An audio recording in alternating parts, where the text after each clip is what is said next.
Hey, it's Charlie from Myles in Reading.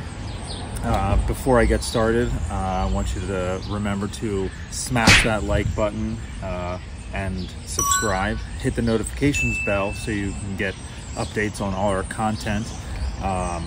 Today we're working on a 2009 Toyota Tacoma. The customer brought it in today because they hear a brake noise after driving it for a few minutes. They think it's coming from the left side.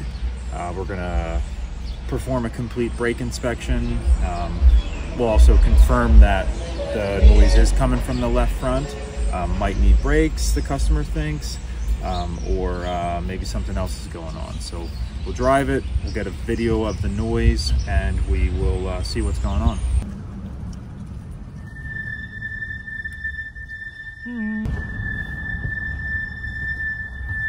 That's coming from this left. So on our road test, we determined that the noise was coming from the left front wheel.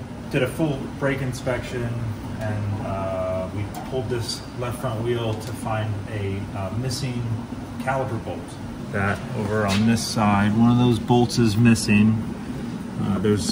We already installed a new one down here. We're in the process of replacing that one. But so even though the customer might have thought they needed brakes, in this case, they did get them not too long ago replaced, and we just have a missing bolt that's rubbing on the caliper or rubbing on the brake pad the wrong way that's causing a noise. So we're going to get that bolt in and fixed up and ready to go, and we'll road test it after to make sure we fixed it right. So, thank you.